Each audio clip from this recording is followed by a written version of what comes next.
I threw money at the problem to rescue her from her toxic biological family, and everyone said I was a sucker. But later, when her scrappy little startup crushed my arch-rival's publicly traded company, he came storming to my door, furious. "Christian Vance, you play dirty." If I'd known she was that mysterious traitor. I pulled the girl, who was currently gnawing on a slice of watermelon, into my arms and raised an eyebrow. "Who told you I was playing? Only I get to bully my little stray."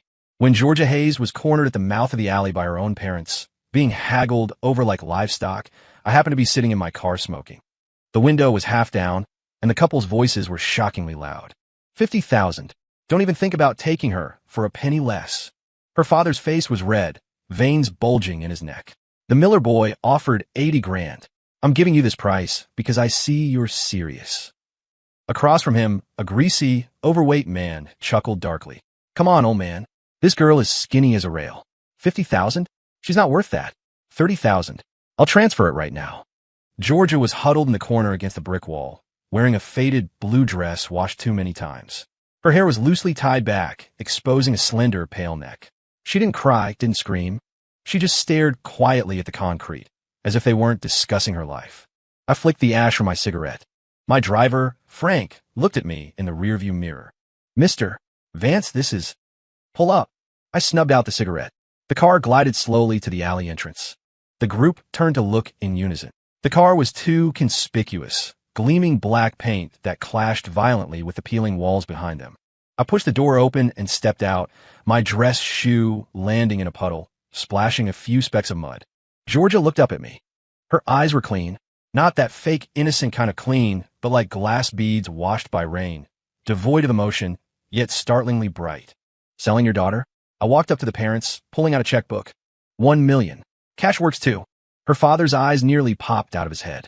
Her mother covered her mouth, gasping. "Oh, who are you?" "The buyer."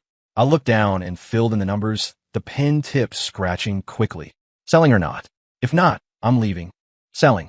Yes, selling." Her father snatched the check, his hands trembling. He checked the numbers several times, terrified it might be fake. "Georgie, be good to your boss." "Boss." I tugged the corner of my mouth, but said nothing. Georgia just stood there, motionless. The greasy man glared at me resentfully, muttered a curse, and walked away. Her parents stuffed the check into a pocket and ran without looking back, as if afraid I'd change my mind. The alley was left to just me and her. "Get in," I said.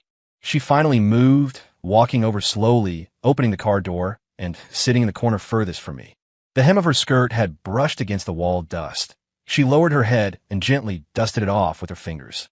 The engine started, driving away from that dirty, narrow alley. "Not going to ask where I'm taking you." I looked at the streetscape blurring past the window. "It's all the same anywhere," she said, her voice small but clear. "Anyway, I have nowhere to go. I'm Christian Vance. Georgia Hayes." "I know." I turned to look at her. "Your dad screamed it loud enough for the dead to hear." She pursed her lips and didn't reply. I tossed a black card on her knees. "Pin is 6 zeros. There's 100 grand in there. Spend it for now. Tomorrow I'll take you to buy some clothes. Don't dress like that." She picked up the card, her fingertips brushing the cold plastic edge, then looked up. Those glass bead eyes looked straight at me. "Mr. Vance," she said, "I will pay you back the 1 million. I laughed. "How? Flipping burgers? How much do you make a month?" 2,000? 3. Her face paled slightly, but her voice remained steady. "I'll find a way." "Sure." I leaned back and closed my eyes. "Take your time thinking about it." The car drove into the underground garage of a downtown penthouse high-rise. The elevator shot upward, numbers jumping fast. Georgia stared at her blurry reflection in the elevator doors, hands clutching her skirt. The doors opened, and I let her in. 3,000 square feet, floor-to-ceiling windows overlooking the entire city's nightscape, lights glittering like scattered diamonds. She stood in the entryway, afraid to walk in. "What are you standing there for?" I took off my jacket and tossed it on the sofa. "You live here now. Where do you live?" She asked a stupid question. "I live here too." I looked at her instantly stiffened expression, finding it amusing. "Where else? Did I spend $1 million to buy an ornament to keep in a museum?" Her ears turned red, the flush spreading to her neck, but she didn't cry or make a scene. She just lowered her head, staring at the tips of her old canvas shoes. "I can sleep on the sofa," she said. "There's a guest room." I pointed to the end of the hall. "Pick one yourself. There's food in the fridge. If you're hungry, make something. I'm tired, don't bother me. I turned and walked toward the master bedroom, hearing very light footsteps behind me, like a cat. Before closing the door, I glanced back. She stood in the center of the empty living room, a thin, small figure, framed by the massive windows and the city lights, looking like a stray who had wandered into an alien world. Fragile, yet stubborn. I closed the door. Phoenix. $1 million to keep a little pet. Not a bad deal. The next day, I was woken up by a smell. Not perfume, but the scent of fried eggs and toasted bread, mixed with the richness of coffee. I frowned and opened my eyes, checking my watch. 7:30 in the morning. My schedule was chaotic. I usually slept until noon. What was this girl doing? I threw on a robe and walked out. Breakfast was already set on the dining table. The sunny-side-up eggs were golden, the toast perfectly browned, coffee steaming beside it.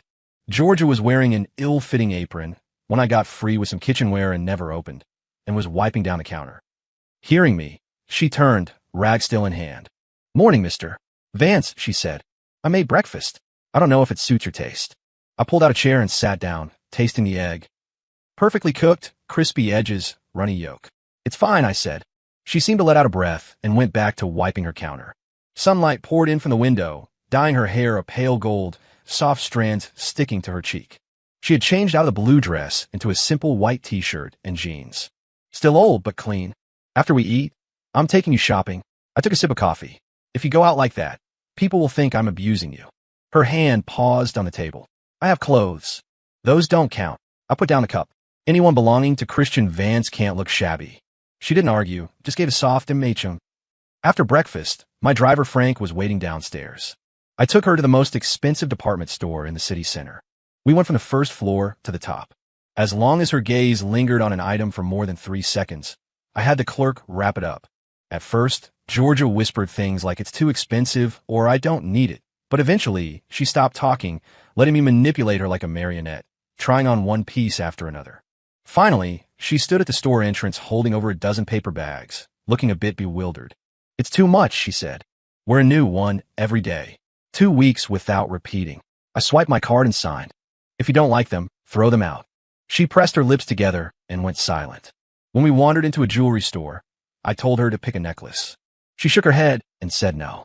I randomly grabbed a diamond-encrusted chain and had the clerk put on her. The cold metal touched her collarbone, the diamonds flashing with fragmented light. Her skin was pale, making the necklace dazzlingly bright. "Looks good," I said. In the mirror, her eyes were downcast, long lashes casting a small shadow under her eyes. "Mr. Vance," she suddenly spoke up. "What exactly do you want me to do?" I raised an eyebrow. "What do you mean? You spent $1 million buying me, bought me clothes, bought jewelry." She turned around, looking up at me, those glass-bead eyes clear and bright. "It can't be charity. What do you want?" I laughed. "What do you think I want?" I leaned in close, smelling the faint scent of soap on her. "A 20-year-old girl. Besides your body, what else is worth $1 million?" Her face went pale, but she didn't back away. "If that was the case," she said, "you would have done it last night." "Smart." I straightened up, dropping the smile. "I'll keep you for now," I said. "When I want it, I'll say so." She was silent for a few seconds, then nodded, looking back down at her toes. Obedient enough to be annoying. On the way back, she stared out the window the whole time, her profile quiet as a painting. While waiting at a red light, I suddenly spoke. "What was your major in college?" She seemed stunned for a moment before whispering, "Finance." "Oh," I was slightly surprised. "Which school?" She named a top-tier university, top 10 in the nation. Her major was that school's ACE program. "Why didn't you continue?" "No money," she said calmly, as if commenting on the weather. "My parents said there's no use for a girl to read so many books. They wanted me to marry early for the dowry." I didn't reply. The car started moving again, merging into traffic. A long time passed before I said, "Do you want to continue?" She turned to look at me. Something flickered in her eyes, but was quickly extinguished. "No," she said. "I haven't paid back the money I owe you yet. Studying doesn't interfere with paying me back," I said casually. "I'll cover your tuition. Add it to the debt. Pay me back principal and interest after you graduate." She opened her mouth, wanted to say something, but in the end, she only said 2 words. "Thank you." Her voice was as light as a feather. That night, I came home very late. I'd had a lot to drink at a business dinner. When I opened the door, a small night light was burning in the living room. Georgia was curled up on the sofa reading. Seeing me come in, she immediately stood up, looking a bit flustered. "Haven't slept yet." I loosened my tie. Going right now. She closed the book. It was a finance textbook, very thick. Do you need some hangover tea? You know how to make it? I looked up the recipe online, she said. It shouldn't be hard. I collapsed onto the sofa, closing my eyes. Make it then. Sounds of slight movement came from the kitchen. Water boiling, cabinets opening, porcelain clinking. I opened my eyes and watched her through the glass partition. She was wearing cotton pajamas, her long hair loosely pinned up, exposing a slender neck. Her movements making the tea were a bit clumsy, but very earnest. Her profile looked exceptionally soft under the warm yellow light. A few minutes later, she placed a steaming cup of tea on the coffee table in front of me. Careful, it's hot, she said. I picked it up and took a sip. It actually tasted decent. You went to the bookstore today? I glanced at the book on the sofa. MHM. She nodded. I bought it with the card you gave me. I'll put on the tab. Suit yourself. I put down the cup. Buy whatever books you want in the future. You don't need to report it. She gave an MHM and hugged the book, walking toward the guest room. At the door, she suddenly stopped and turned around. Mr. Vance, she whispered. If the tea isn't enough, there's more in the pot. Then she quickly closed the door like a startled rabbit. I leaned back on the sofa, looking at the tightly shut door, and suddenly felt that the $1 million didn't seem like such a loss. At least this hangover tea was better than what those other women made, even if she probably didn't even know who those other women were. Georgia started going to school. I handled her re-enrollment procedures. Same school, same major, picking up from junior year. Every morning at 7, she got up on time to make breakfast, then carried her backpack to the subway station. When she came back at night, she was either reading or typing away at her computer, quiet as a piece of furniture in the house. My business was busy. I often came home after midnight. But no matter how late, the small night light in the living room was always on. Sometimes there would be a glass of warm milk on the coffee table or a small plate of pastries. I never touched the pastries, but she put them there every day. You don't need to wait for me. I couldn't help but say one day. She was mopping the floor. Hearing this, she straightened up, beads of sweat on her forehead. I wasn't waiting, she said. Just used to sleeping late. Liar. The dark circles under her eyes were practically reaching her chin, but I didn't expose her. Life went on blandly like this for a month. One night, I came back and found she wasn't in the living room. Light spilled from the crack under the guest room door, along with suppressed, thin sounds of sobbing. I frowned and knocked on the door. The crying inside stopped immediately. A moment later, the door opened a crack. She revealed half her face, eyes red as a rabbit's. Mr. Vance, is something wrong? Why are you crying?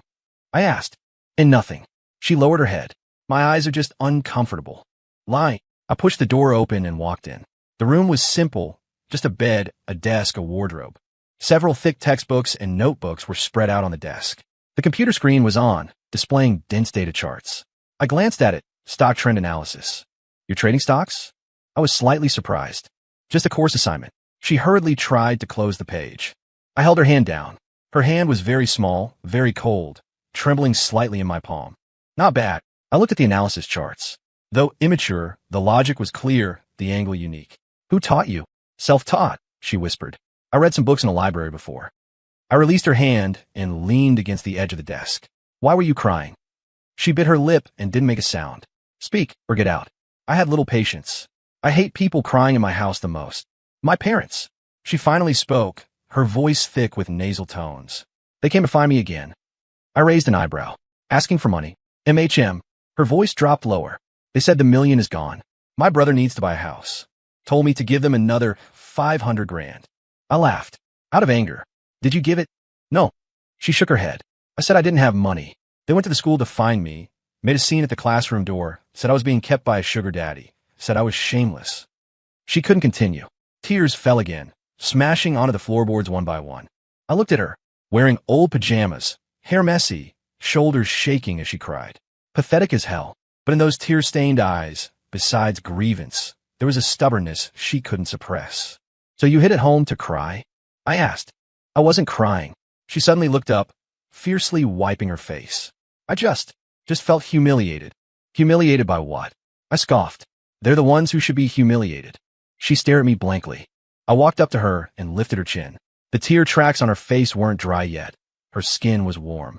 Georgia, I said, remember, you are my person now. I spent the money. You are mine. Only I can bully you.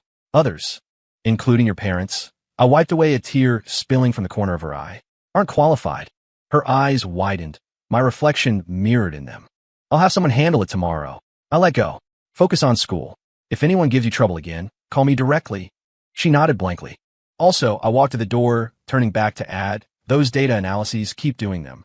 Show them to me once a week. What? I have too much money. It's burning a hole in my pocket, I said. I just want to see if the little toy I bought for $1 million is actually worth it. The door closed. I leaned against the hallway wall and lit a cigarette. Amidst the swirling smoke, I thought of her red, yet shockingly bright eyes. TSK. Seems. It's getting interesting. I had my assistant deal with Georgia's parents. I didn't ask how, but from then on, that couple never appeared in front of Georgia again. Didn't even make a single phone call. Georgia didn't ask either. She just became quieter, moving strictly between school and the apartment every day like a programmed robot. But every time I asked for the data analysis, she emailed it to me on time, each one better than the last. One day, I was in a meeting at the company. During a break, I casually clicked open the latest report she sent. After scanning just a few lines, I sat up straight. It was a risk assessment for a tech company about to go public. Detailed data, rigorous logic. The most critical part, the potential hidden dangers she predicted overlapped heavily with the conclusions reached by my team of analysts who made millions a year. In some places, she saw even clearer. Mr. Vance, the project manager next to me, saw me staring at the screen in a daze and reminded me softly, "Shall we continue?" Wait, I raised a hand to interrupt, casting the report onto the conference room screen. Everyone look at this. A dozen elites looked up in unison. Then, the conference room fell into a bizarre silence. "Oh, which analyst did this?" someone asked. "Very unique perspective." "A student," I said. Everyone looked at each other, their expressions colorful. "Mr. Vance, this level isn't something an ordinary student has." The investment director pushed up his glasses. "Can we poach them? We're short on this kind of intuitive talent." I turned off the projection. "Can't poach her," I said. "She's mine." The conference room grew even quieter. A few executives exchanged glances, their faces written with "got it," a canary. "Mr. Vance plays hard." I didn't explain. Back in the office after the meeting, I sent Georgia a text via WeChat. "Come home for dinner tonight." She replied instantly. "Okay. What do you want to eat?" "Whatever." 3 minutes later, she sent another. "Braised ribs, stir-fried vegetables, tomato, egg drop soup." "Is that okay?" I stare at the screen, the corners of my mouth lifting unconsciously. MHM. At 6 o'clock, I arrived home on time, unprecedentedly skipping social engagements. Opening the door, I smelled the food. Georgia was busy in the kitchen, wearing an apron, hair in a bun, exposing the nape of her white neck. The pot was bubbling with ribs, the aroma filling the air. "You're back." She looked back at me. "Almost ready. Wash up and eat." A very ordinary sentence. It made me freeze for a few seconds. How long had it been since I felt this sense of home? I washed my hands and sat at the dining table. She brought out the dishes, set the bowls and chopsticks, then sat opposite me. The light was warm yellow, shining on her face, softening her silhouette. I saw today's report. I picked up a rib. Tasted good. Her hand, gripping the chopsticks, tightened. "MHM. Very well done," I said. "Better than I imagined." She looked up, eyes brightening for a moment before quickly lowering. "Thank you. Want an internship?" I asked. "My company's investment department is short on people." She shook her head. "No thanks. My coursework is pretty heavy." And what? "The money I owe you. I want to pay back a different way," she whispered. "Interning at your company feels like nepotism." I laughed. "Georgia," I said, "do you know how many people break their heads trying to get that nepotism?" "I know." She looked at me earnestly. "But I don't want to."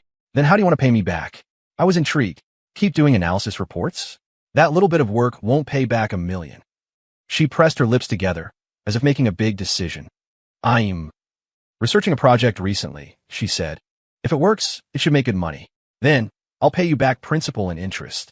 "What project?" "I can't say yet." She showed a rare bit of stubbornness. "I'll tell you when it has some shape." I stared at her for a few seconds. "Fine." I nodded. "If you need capital, speak up." "No need," she said. "I have the living expenses you gave me before. If I save, it's enough."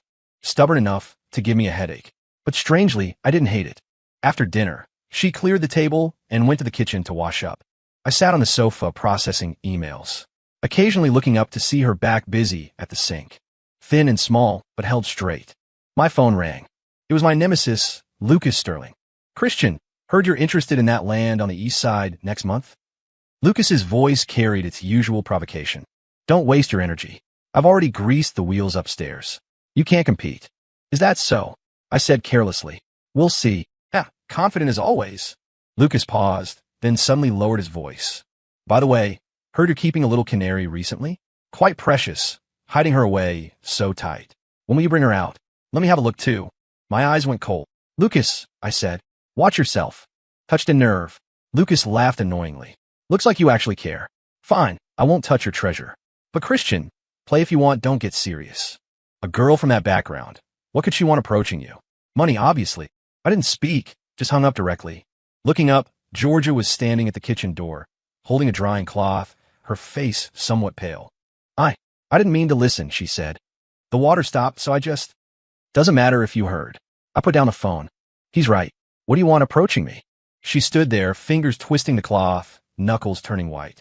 After a long while, she whispered, in the beginning, it was to avoid being sold to that fat guy. And now, she looked up, those glass bead eyes looking straight at me. I want to prove I'm worth $1 million. More than $1 million. My heart felt like it was gently bumped by something. Prove it to me? I asked. Prove it to everyone, she said, including you, Mr. Vance. That night, I had insomnia. Lying in bed, all I saw were her shockingly bright eyes in that sentence. I'm worth $1 million. Tossing and turning, I eventually got up and went to the living room. On the coffee table lay the book she read today. Beside a notebook, I casually flipped it open.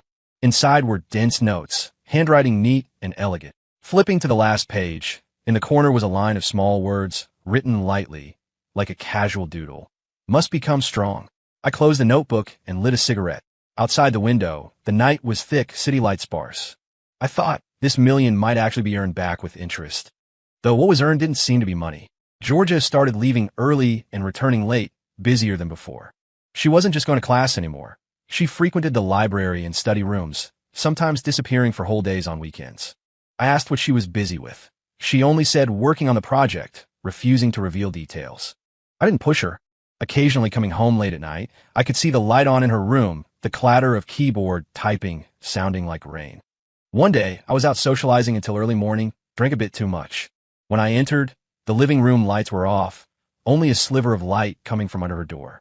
I walked over and pushed open the ajar door. She had fallen asleep, slumped over the desk. The computer screen was still on, filled with dense code and charts. The AC was set low. She was only wearing thin pajamas, shrinking her shoulders, looking pitiful. I frowned, adjusted the AC temperature higher, then bent down to wake her. Getting closer, I finally saw the content on the screen. It was a prototype for an e-commerce platform that hadn't taken shape yet. The page design was clean, functional zones clear, and the backend data analysis module was incredibly detailed.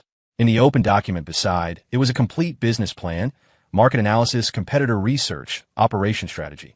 Everything was there. I scanned it roughly, getting more startled the more I read. This level, how did it look like a junior in college? Many business logics and detail handling were more comprehensive than even the product managers in my company could conceive. Georgia, I nudged her shoulder. She opened her eyes groggily. Seeing me, she instantly sobered up, frantically trying to turn off the screen. Don't close it. I held her hand.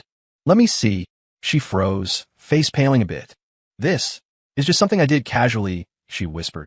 It's not mature yet. Casually, I raised a brow. Then if you did it seriously, what would it look like? She didn't speak, lowering her head, fingers nervously twisting the hem of her shirt. I sat down at the edge of her desk, reopened the business plan, and read it carefully. The more I read, the stronger the surprise in my heart grew. This project, from idea to execution, every link was thought out thoroughly. The rarest part was that she precisely grasped a pain point in a niche market, providing a platform for niche handmade creators to connect directly with consumers, cutting out middlemen, while using data analysis to help creators optimize products and marketing. The model wasn't new, but the entry point was clever. And she had even planned the initial promotion. Start with a small circle in a vertical field, use word of mouth, expand like a snowball. How much startup capital is needed? I asked. She paused, then said, rough estimate, around $50,000. But I can streamline more. I'll give you $200,000. She snapped her head up, eyes wide and round. WI. Investment. I looked into her eyes. I believe in this project. $200,000 for 30% equity. You keep the remaining 70. She opened her mouth, taking a long time to find her voice. But the risk is high. You might lose money. Investment inherently has risks, I said. If it loses, it's on me. If it earns, we split dividends by ratio. This is business, not charity. She bit her lip.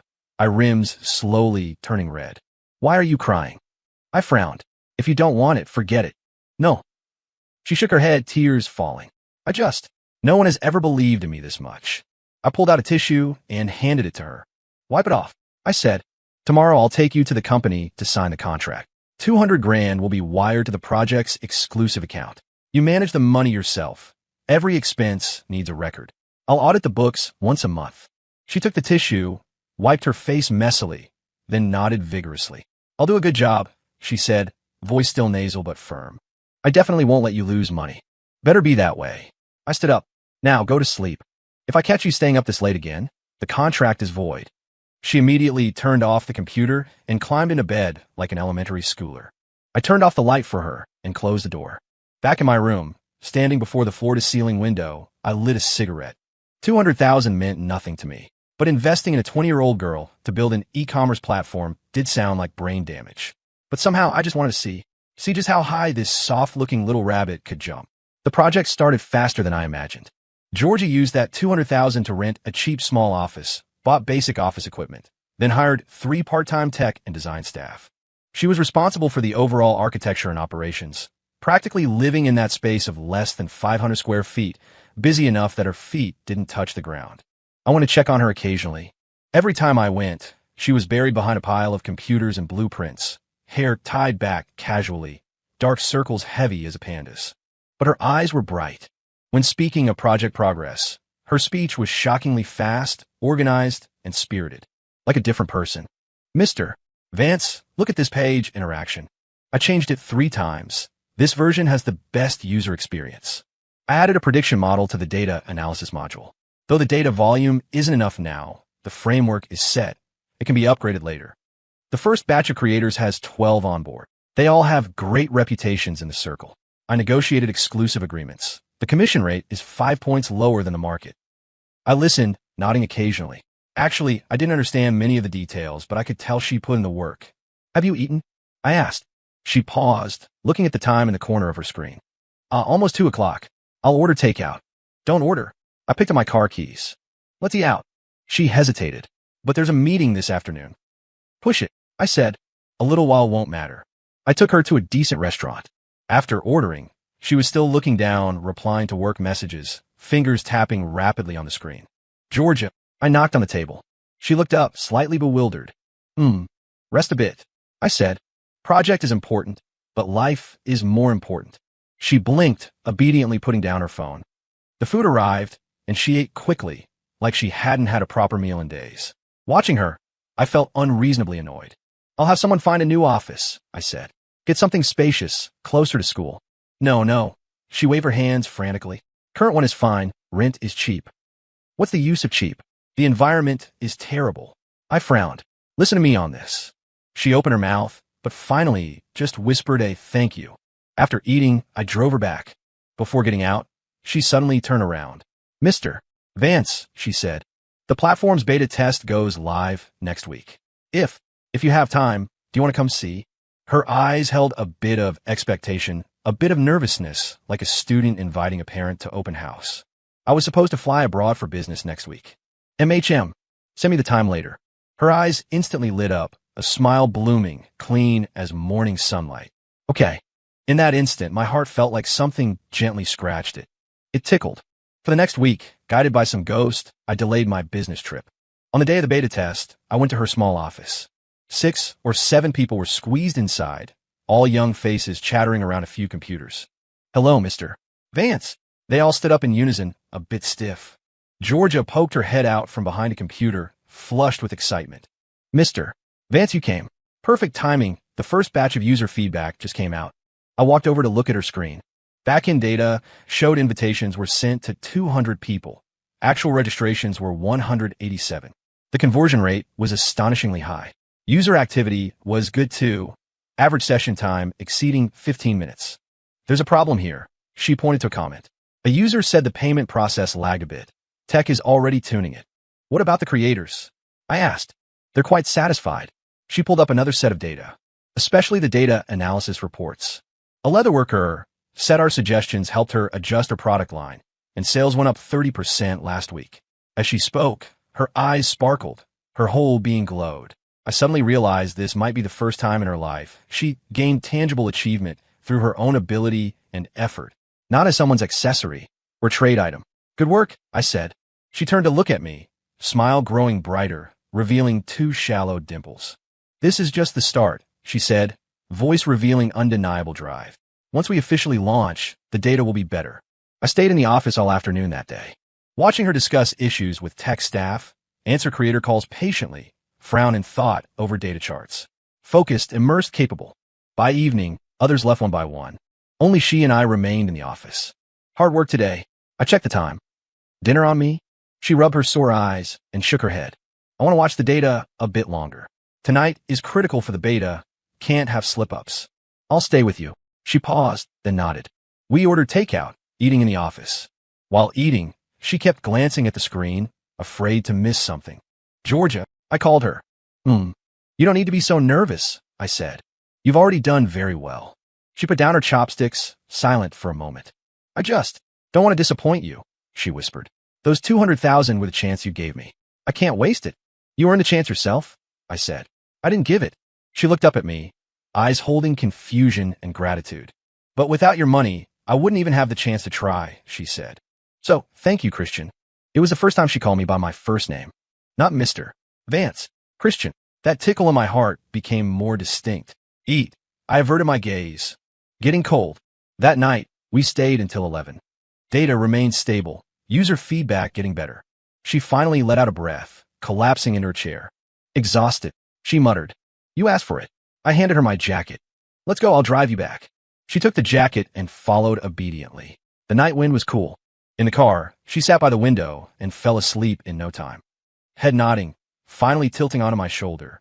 Very light, very soft, carrying a faint scent of shampoo. I didn't move, letting her lean. Streetlights flickered across her face through the window. Asleep, she turned back into that soft little rabbit. But I knew she wasn't anymore. Or rather, not entirely. The car stopped downstairs at the apartment. I gently nudged her. Georgia, we're here. She opened her eyes groggily. Realizing she was on my shoulder, she sprang away, face flushing red. Sorry, I fell asleep. It's fine. I opened the door and got out. Let's go up. In the elevator, she kept her head down, ears still red. At the door, she took out keys to open it, then suddenly turned. Christian, she said. Today. Thank you for accompanying me. Investor's obligation. I said. She smiled, shook her head, and said no more. But that smile was different from before. Seemed like something was added. Or perhaps something was missing. The day the platform officially launched, Georgia was so nervous she didn't sleep all night. I got up at 6 and found her staring blankly at her computer in the living room, 2 dark circles under her eyes. Is it necessary? I poured her a glass of water. It's just an e-commerce platform, not a rocket launch. You don't understand. She held the cup, voice weak. This is like my own child is being born. I raised a brow. How old are you to have that realization? She glared at me. Not intimidating, actually kind of cute. At 9 a.m., registration opened on time. Initially, growth was flat. Georgia refreshed the back end every 5 minutes, anxious as an ant on a hot pan. I couldn't watch anymore and pulled her to the sofa.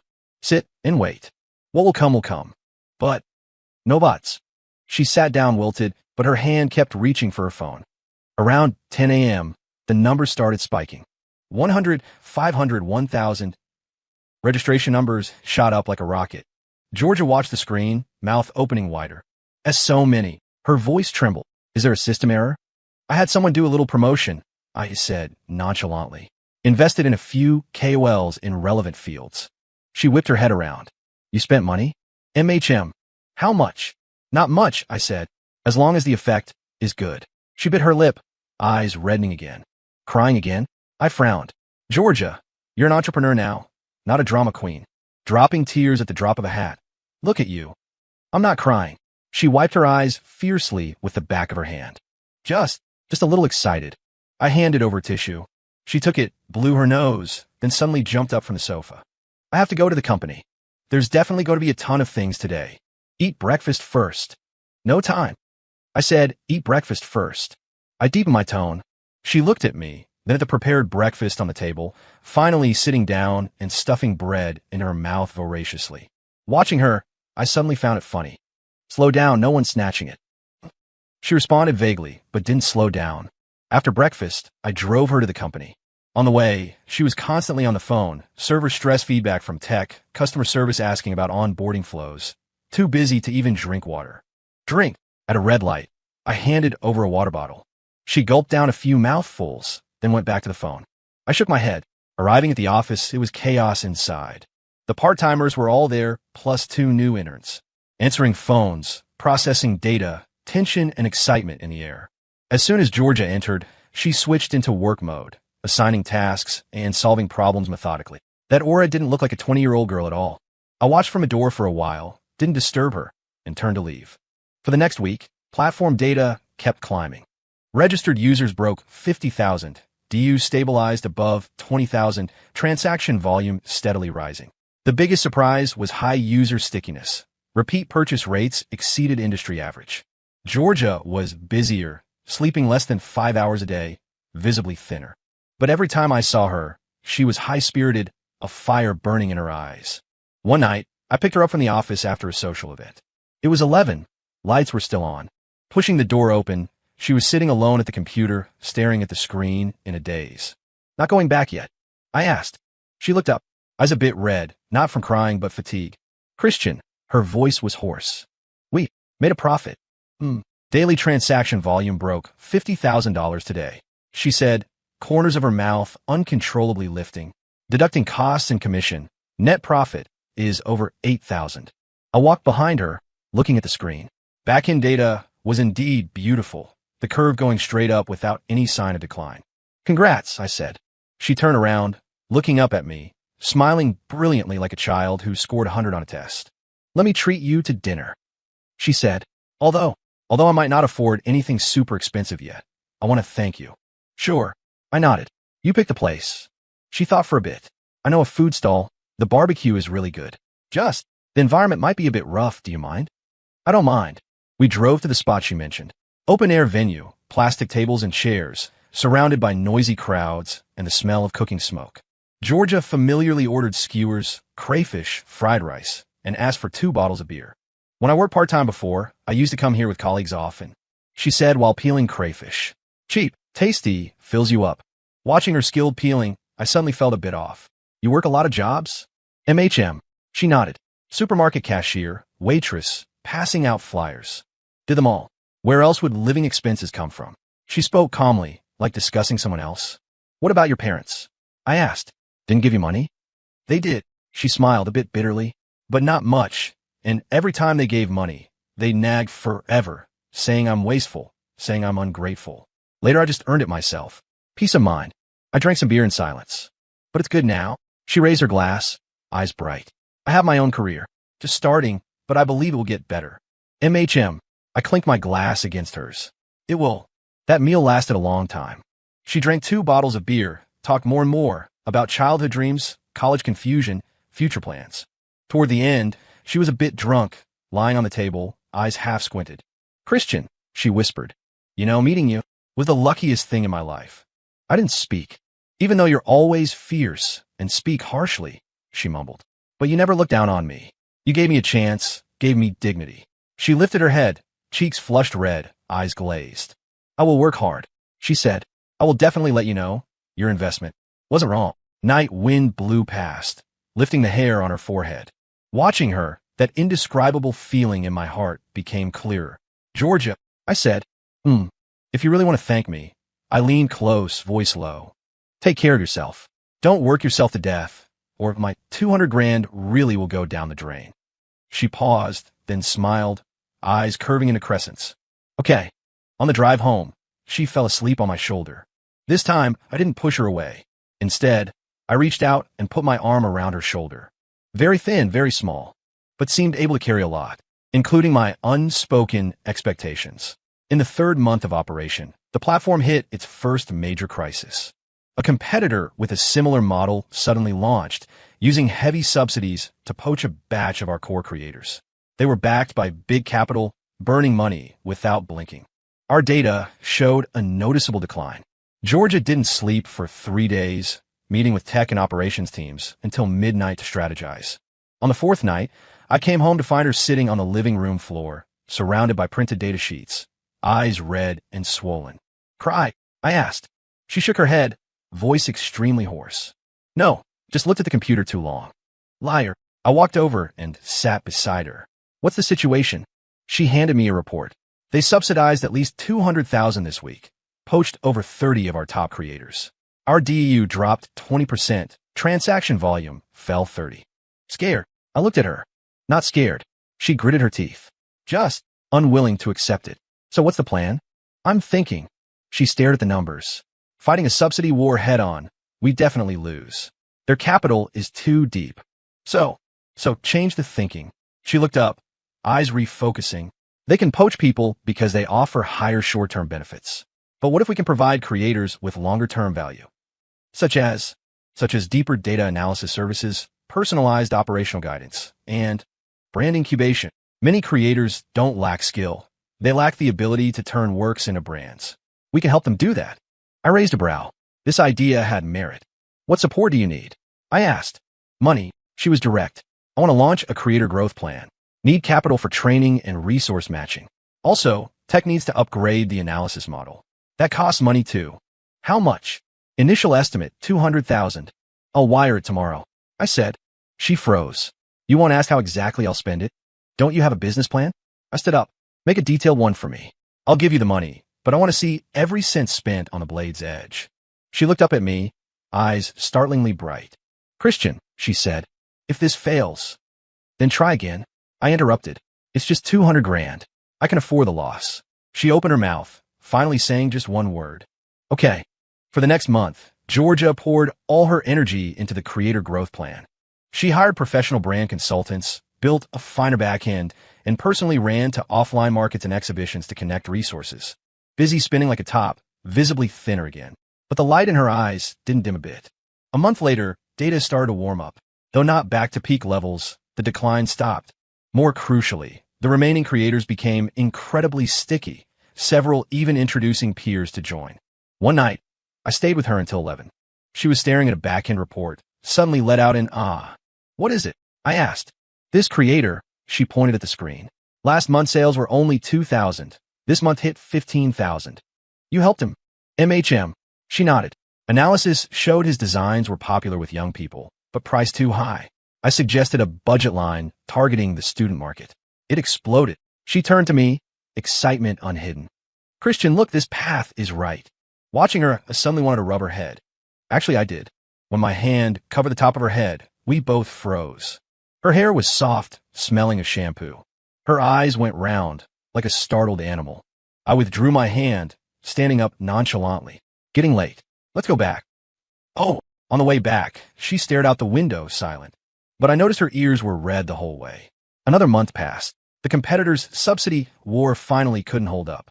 Burning cash too hard without a healthy business model, their data started collapsing. While on our side, thanks to the stable creator ecosystem and unique value services, data not only fully recovered but hit new highs. DU broke 100,000, monthly transactions passed 1 million. George's little studio achieved monthly profitability for the first time. At the celebration party, she rented a small bar for the team. Everyone drank and sang, making a ruckus. She drank quite a bit, cheeks flushed, singing off-key on stage, smiling until her eyes squinted. I sat in a corner booth, watching her glow in the crowd. "Mr. Vance," a drunk tech guy stumbled over. "Let me toast you. If not for your investment, we wouldn't be here today." I clinked glasses with him. "It's Georgia's own capability." I said. "That's right." The guy slurred. "Georgia is amazing. We all say she was born for this." Sharp eyes, quick brain, willing to suffer. "Mr. Vance, you have great taste." I didn't speak, gaze returning to the stage. She was surrounded by people toasting her, laughing back and forth. In that instant, a thought popped into my head. This investment might be the most worthwhile of my life. Though, the return was no longer money. 6 months into operations, Georgia proposed an expansion plan. She wanted to move from the vertical circle to the larger handmade market, while expanding offline, partnering with stores and malls. Big ambition, big risk. I read her plan. "How much?" 500,000. She said, This round I want to bring in other investors, dilute the equity. But I won't touch your share. Why? I asked. Afraid I won't agree? No. She shook her head. I want you to know what your initial 200,000 is worth now. I smiled.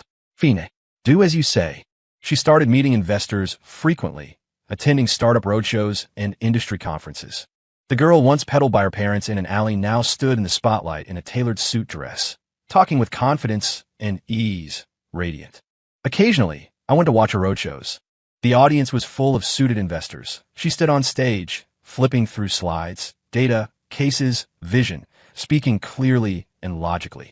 During Q&A, facing sharp questions, she handled them with ease, occasionally throwing back sharp retorts. When it ended, applause was enthusiastic. Several investors crowded around a hand over business cards. She accepted them with a smile, unhurried. Watching from a back row, the indescribable feeling grew stronger. She really wasn't that little rabbit anymore. Or rather, she always was, just locked in a cage before. Now, the cage was open. After the roadshow, I waited for her in the underground garage. She walked over in heels, wearing a professional smile, but seeing me, the smile instantly became real, eyes curving. Why are you here? She asked. Passing by, I said. Picked you up on the way. She didn't expose the clumsy excuse, getting into the car. How was it today? I asked. Not bad. She rubbed her temples. 3 firms showed interest. Meetings set for next week. Tired? A little. She leaned back, closing her eyes. But worth it. The car merged into evening rush hour. At a red light, I looked sideways at her. Long lashes casting shadows. Straight nose. Lips, stripped of some lipstick due to nervous speaking, revealed a natural pink. Beautiful. Not flashy, but clean, clear, like a white peach with morning dew. Georgia, I spoke. She didn't open her eyes.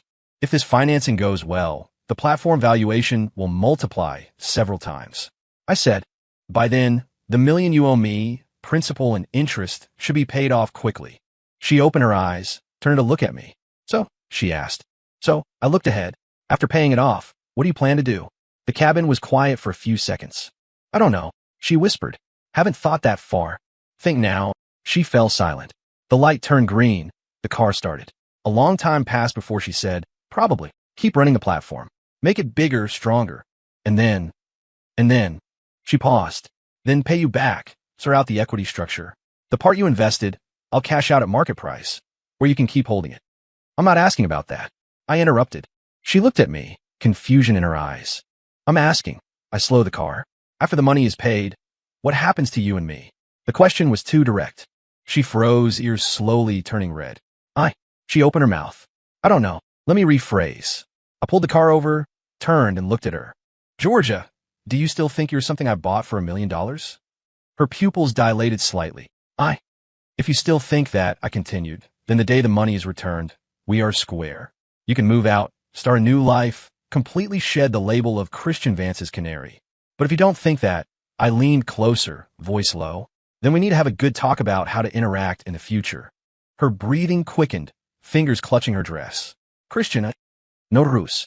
I leaned back, restarting the car. Take your time thinking. Tell me when you figure it out. The rest of the way, she didn't speak. But I knew she couldn't escape this question anymore. Just like me. Financing negotiations went smoothly. 3 firms finalized a joint investment of $2 million, taking 20%. Platform valuation hit $6 million. The day contracts were signed, Georgia treated the team to dinner. Everyone urged her to drink. She refused no one. By the end, she was walking on air. I drove her back. She leaned in the passenger seat, eyes half open, cheeks red as a ripe peach. Christian, she suddenly spoke, voice soft. I'm so happy today. I can tell. I said, drinking like this. Not because of that. She shook her head, turning to look at me with glazed eyes.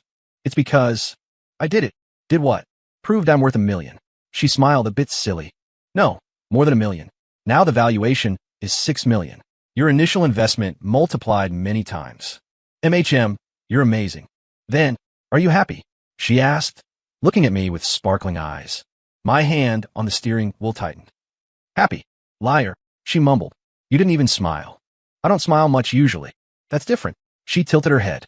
You should smile for me today. Ich glänzt sideways. She looked at me eagerly, like a puppy waiting for praise. I pulled a corner of my mouth. Smile, I said. So fake. She was dissatisfied. Smile again. Georgia, I warned. Don't push your luck. Pushing it. She got bold, poking my cheek. I grabbed her restless hand. Her hand was small, soft, hot in my palm. Stop it, I said, voice a bit hoarse. She quieted down, but didn't pull her hand back, letting me hold it. The car became unusually quiet, only the AC sound and her shallow breathing. Christian, after a long while, she whispered, I think I like you a little. My heart skipped a beat. You're drunk, I said. Maybe. She smiled, eyes curving, but drunk words are true words. I didn't reply. She didn't speak again, leaning back and closing her eyes. But her hand stayed obediently in my palm. Silence all the way. Arriving home, she walked unsteadily to the guest room. I steadied her. Go shower first, I said. You smell like booze. Don't want to move. She acted spoiled. No soed, no sleep. She glared at me, zero intimidation.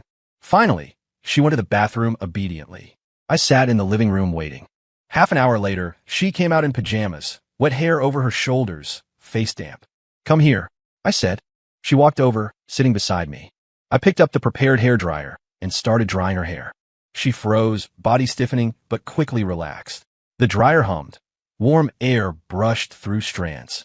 Her hair was soft, sliding through fingers, smelling of shampoo. Christian, she whispered. Did you do this for others before? No. Then why for me? Don't know. I told the truth. Maybe too much money, bored. She burst out laughing. Hair dry. I put away the dryer. She turned, looking up at me. Christian, she said. I thought about that question. Which question? After the money is paid, what happens to us? I want to be with you. Not because you spent $1 million buying me, nor because you gave me a chance, but because I like you. She paused, adding, of course I'll pay back the money. Every cent. I looked at her. Under the light, her eyes were clear, bottomless pools reflecting me. Clean, honest, brave. Just like her. Georgia, I said. Do you know what being with me implies? I know. She nodded. Many people will gossip, say I slept my way up, say it's just a transaction. But I don't care. Ikare. I said. Her expression froze. I care what others say about you. I reached out, touching her face. So, no need to pay back the money. She froze. WY. That $1 million wasn't money to buy you. I said. It was a dowry. Her eyes widened instantly. Georgia. I leaned down to her ear, voice low. I want to marry you. She was stunned, staring at me blankly, unable to react. Unwilling. I raised a brow. No. She stammered. This is too sudden. And what? And she blushed. Who proposes like this? I laughed, taking out the ring box prepared long ago from my pocket, opening it. A simple diamond ring sparkled under the light. How about this? I dropped to one knee, holding her hand. Georgia Hayes, marry me. She looked at the ring, then at me, tears falling without warning. When did you prepare this? Last month, I said. Watching your roadshow, suddenly felt I needed to lock you down. Otherwise, if some investor stole you away, I'd lose big. She laughed through tears. Christian, how are you like this? So yes, I asked. She nodded vigorously, tears crashing down. Yes. I put the ring on her finger. Size was perfect. Then I stood up, pulling her into my arms. She sobbed quietly against my chest, shoulders shaking. Stop crying. I patted her back. Eyes will be swollen tomorrow. How will you go to the company? I'm happy. She mumbled. I know. I lower my head, kissing the top of her hair. Me too. That night, she fell asleep in my arms. Very quiet, very good. The ring on her finger flashed tiny lights in the moonlight. Like a dream. But I knew this wasn't a dream. This was the best future I bought for $1 million. After the proposal, Georgia moved into the master bedroom. At first, she was shy, sticking to the far edge of the bed.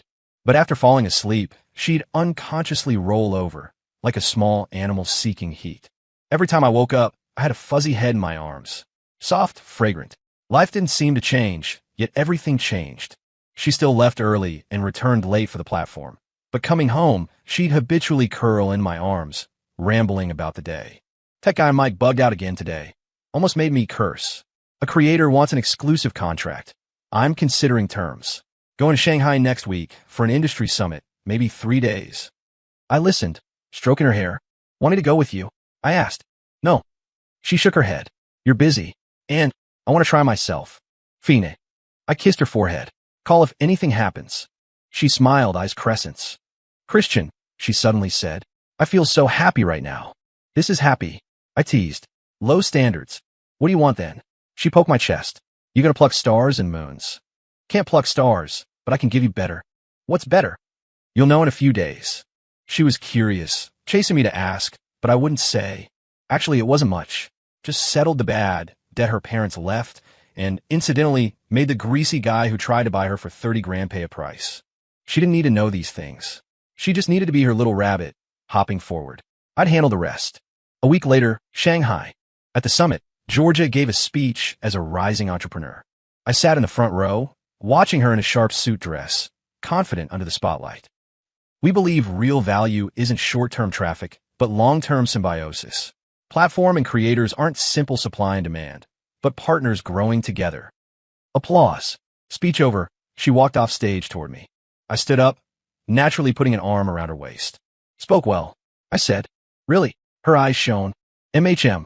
I lower my head, whispering, just a bit nervous, flipped the third slide too fast. She blushed. You noticed? Whenever you're nervous, your finger taps the table unconsciously. I said, only I can see it.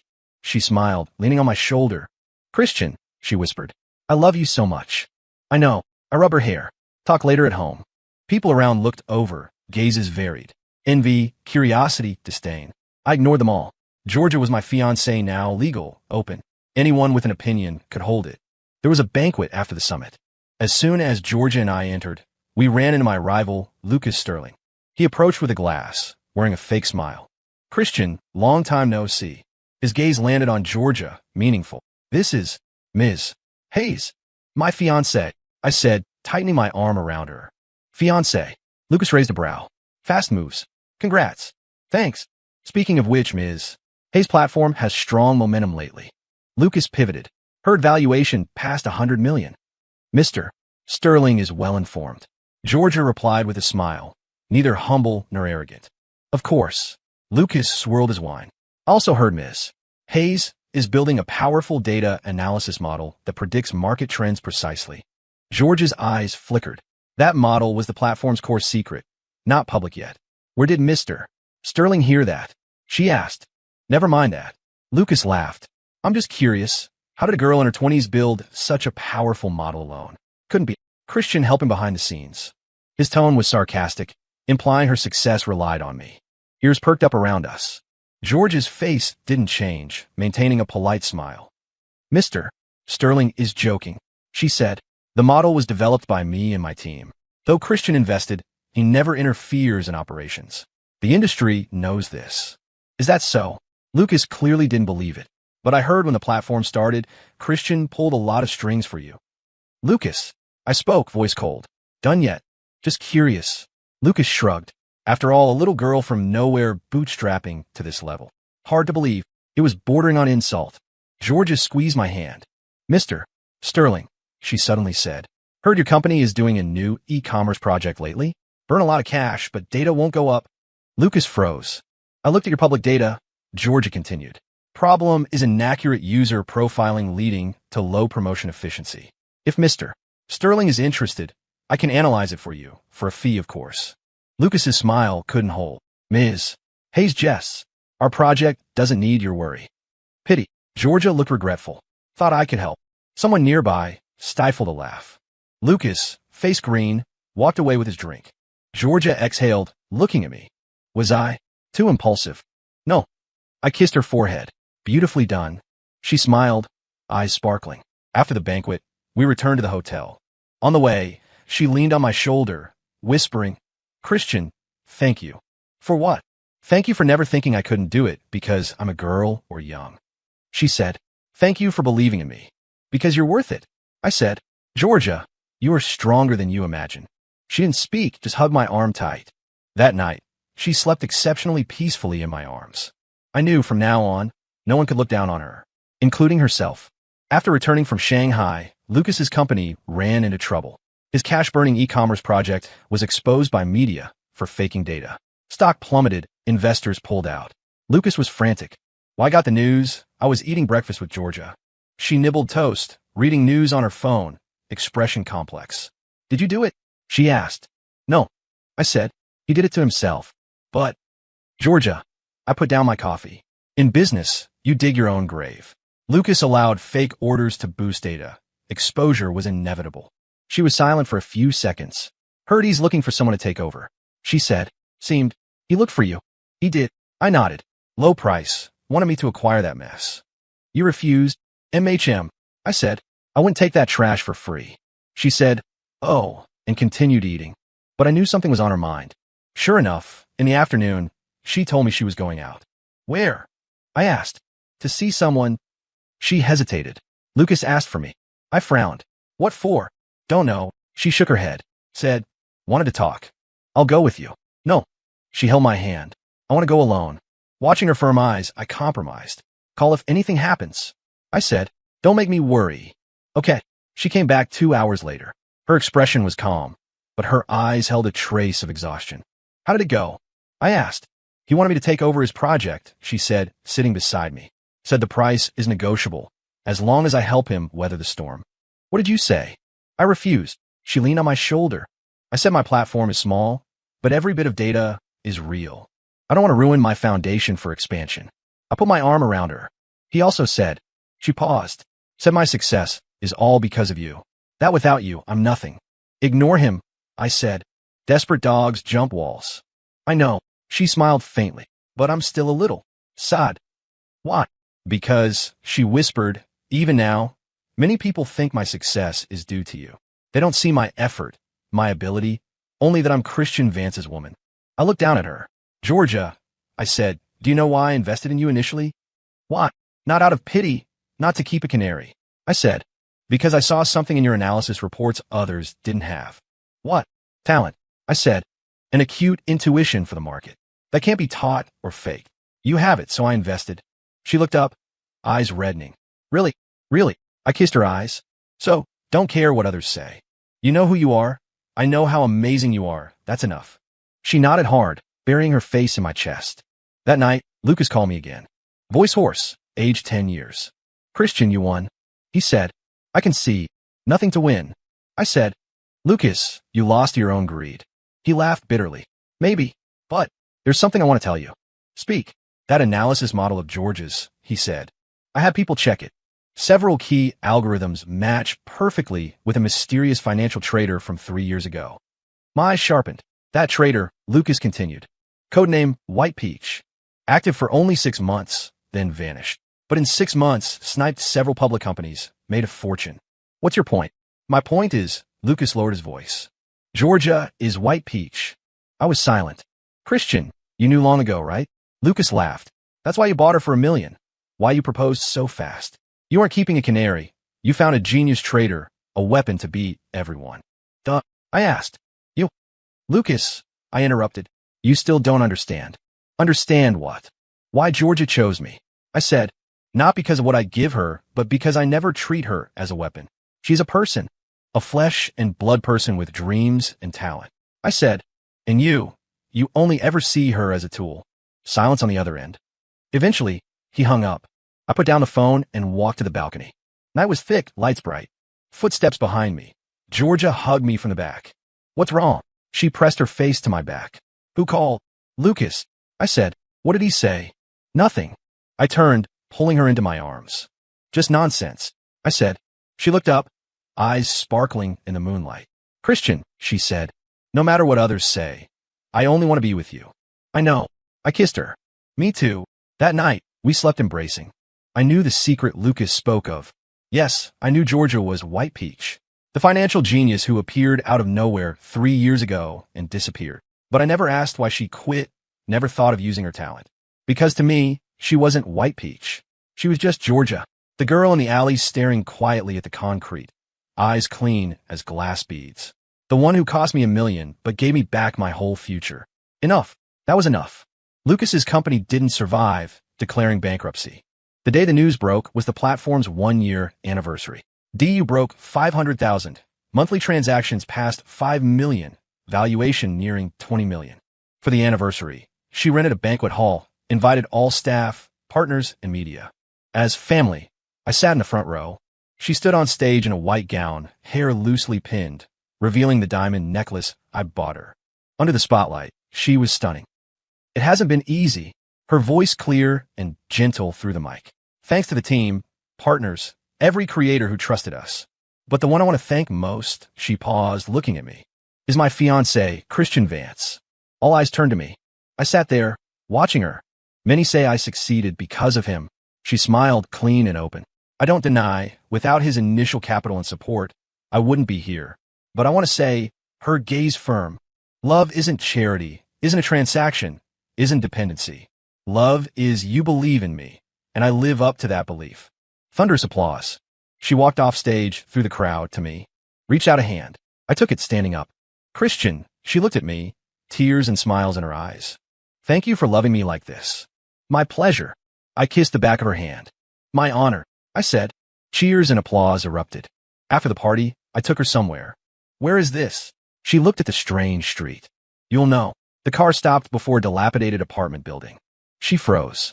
This is... She paled. Where you used to live? I said. The alley. She paled. Why here? To end things? I held her hand. Let's go. I led her into the familiar alley. Dim lights, peeling walls. Exactly like a year ago. Deep in the alley, the middle-aged couple waited, her parents.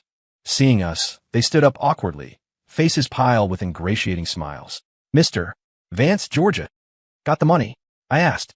Got it. Her dad nodded frantically. 50,000, not a penny less. Thank you, Mr. Vance. A year ago, I spent $1 million on Georgia. Now I gave them 50,000. Condition, sign a severance agreement. Never appear before Georgia again. Agreement? I asked. Here. Her mom pulled a document from her bag. I took it, handing it to Georgia. Read it. Georgia took the paper, fingers trembling slightly. She scanned it quickly, then looked up at the parents who once tried to sell her. Eyes calm. No hate, no resentment. Like looking at strangers. Pen, she said. Her dad handed a pen. Georgia signed her name, handing it back to me. Done, I said. From now on, you have nothing to do with her. Yes. The couple nodded, clutching the check, running away. Only the two of us left in the alley. Georgia stood there, looking where they vanished, silent for a long time. Regret it? I asked. She shook her head. No, she said. Just feel. Upbeat sad. Sad about what? Sad they gave birth to me, but never loved me. She whispered.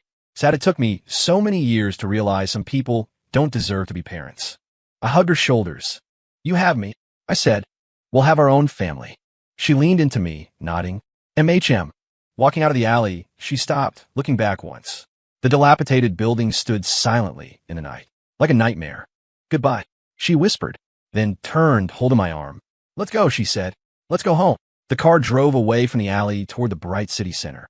In the mirror, the dark alley grew smaller, finally vanishing, just like the dark past, replaced by a bright future.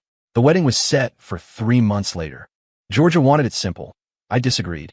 Once in a lifetime, I said. Can't shortchange you. She couldn't win, finally compromised. Venue was a seaside estate.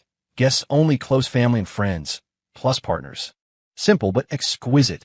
The night before the wedding, she couldn't sleep, crawling into my bed at midnight. Christian, can't sleep. She whispered. Nervous? I held her. MHM. She nodded. Feels like a dream. Then treat it as a dream. I said. You're mine in dreams too. She smiled, nuzzling my chest. Christian, she suddenly said. You know what I thought the first time I saw you? What? Thought this person is really handsome. She said. But really mean? I raised a brow. Mean. MHM. She nodded. Looked like strangers keep away, like everyone owed you money. I laughed. And now? Now? She looked up, eyes bright in the dark. Now I think you're actually very gentle. Gentle? I scoffed. Sure it's me. Sure. She touched my face. Just your gentleness is hidden deep. Have to look carefully to find it. I didn't speak, just kissed her. Sleep. I said. Early morning tomorrow. MHM. She fell asleep quickly in my arms, breathing even warm. Watching her quiet sleeping face, I remembered seeing her at the alley mouth a year ago. Thin, small, faded blue dress, eyes clean as glass beads. Like a rabbit the wind could blow away.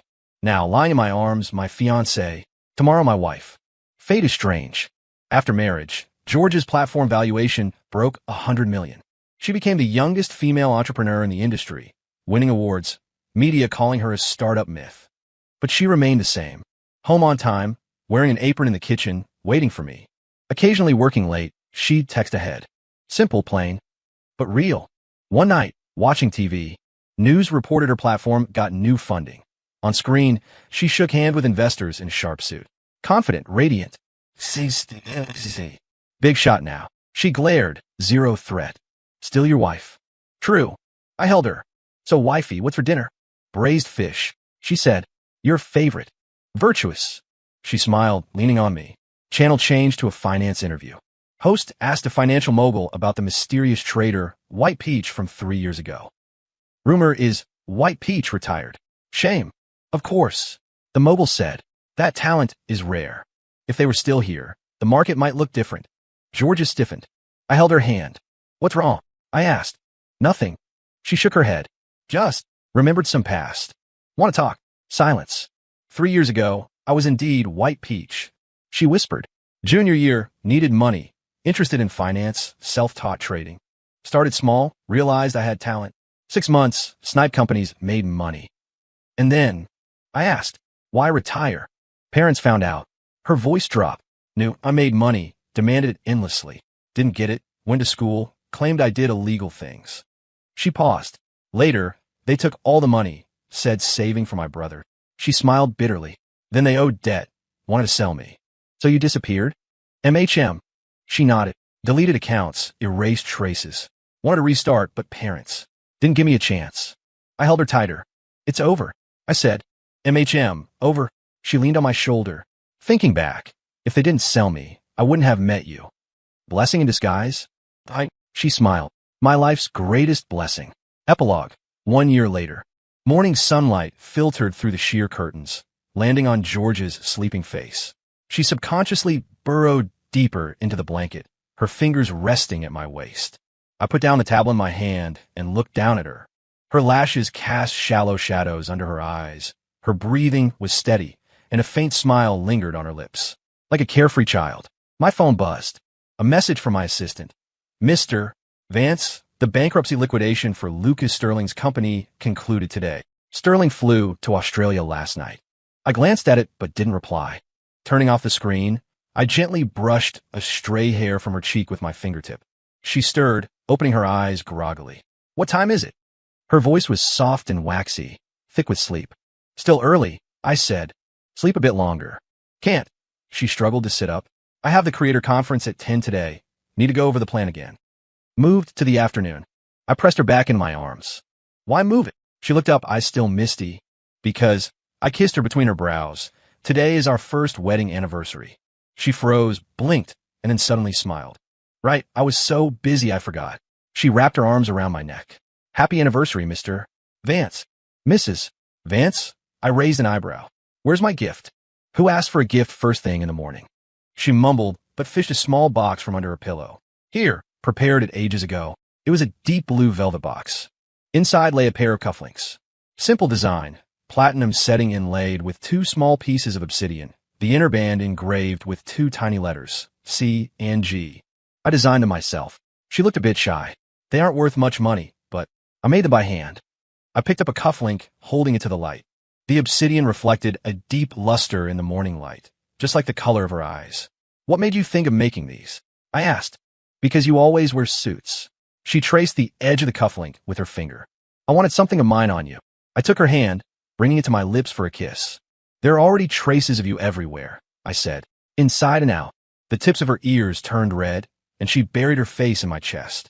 Christian, you're getting better at sweet talk. Only for you. We lays in bed for another half hour before she insisted on getting up. The afternoon meeting is important. Several top creators are coming. I have to verify the plan again.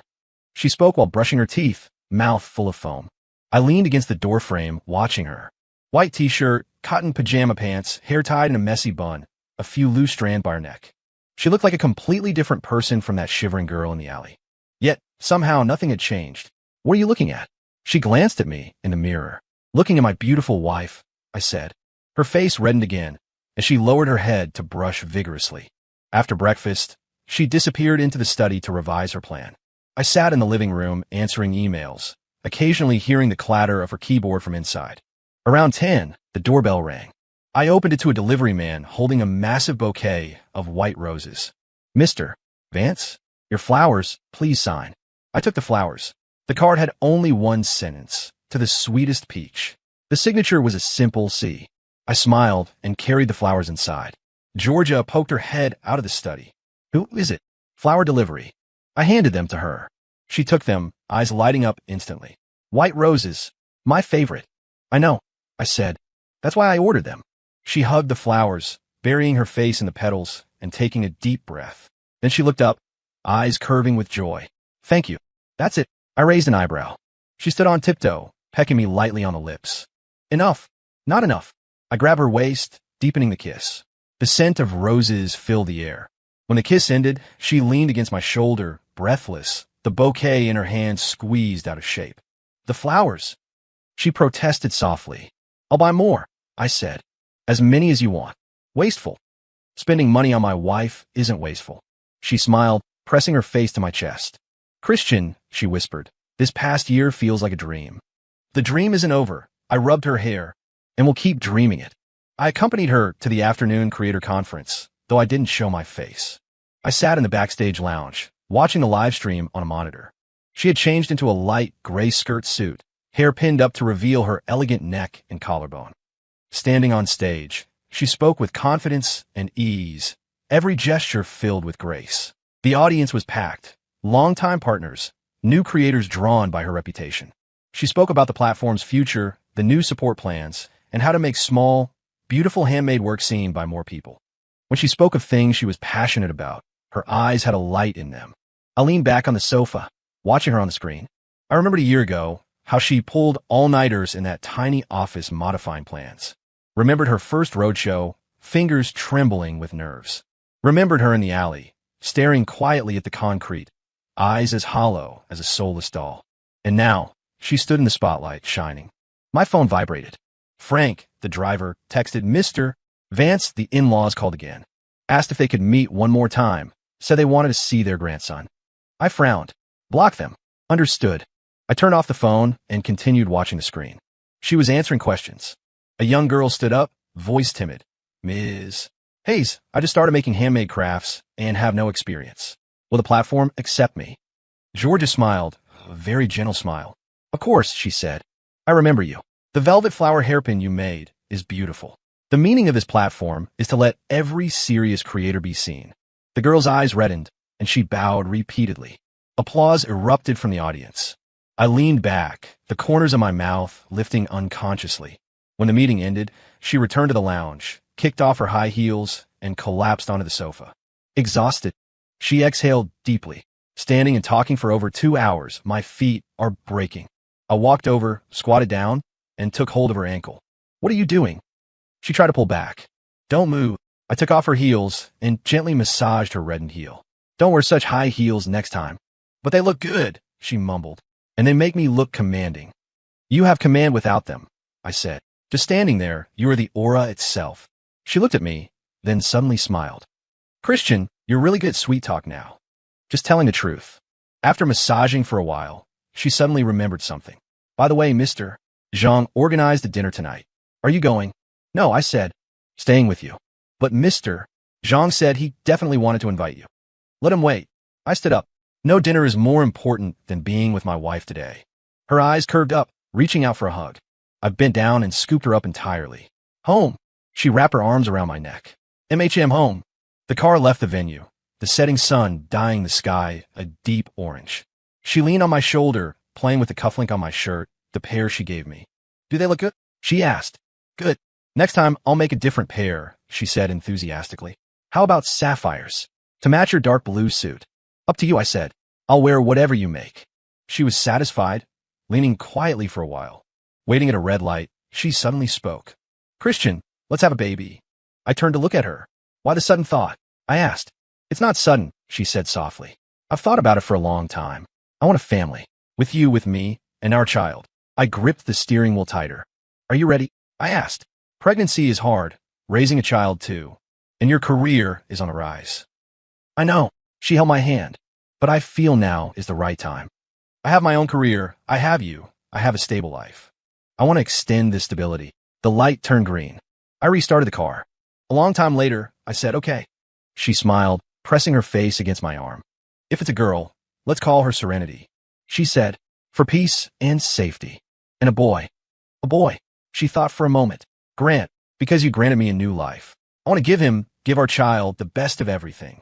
I didn't speak, just held her hand tightly. The car entered the garage and parked. I didn't rush to get out, turning to look at her. Georgia, I said, there's something I haven't told you seriously. What? Thank you. I lower my head, resting my forehead against hers. For coming to my side. Her eyes reddened instantly. I should be the one saying that. Her voice choked up. Thank you for pulling me out of the mud. I didn't pull you out. I kissed her eyes. You climbed out yourself. I just handed you a rope, but you were the one holding it. She hugged me. Without you, I might have sunk long ago. No, Eves. I said, you are here now in my arms. That is enough. She nodded vigorously, tears rubbing onto my shirt. Let's go home. I patted her back. I'll cook for you. You cook. She laughed through her tears. Forget it. Last time you almost burned the kitchen down. Won't happen this time. I'll learn a new dish. What dish? Secret. Later, that meal indeed didn't burn down the kitchen. But the tomato and eggs were salty enough to be bitter, and the braised ribs were half-burnt. She laughed while eating, laughing until tears came out. Christian, she said, maybe I should do the cooking from now on. No, I said seriously. I have to practice. Why? Because, I looked at her, I want you to remember me, not just as the Christian Vance who gave you money and opportunities. I want you to remember the Christian Vance who learned to cook for you. Badly, but trying hard. She stunned. Then she put down her chopsticks, walked over, sat on my lap, and wrapped her arms around my neck. Christian, she whispered, you don't need to learn those things. Why? Because, she kissed my lips. Just your existence is enough to make me happy. Moonlight spilled in from the window, illuminating our embraced figures. Gentle as a dream one never wishes to wake from. Story complete.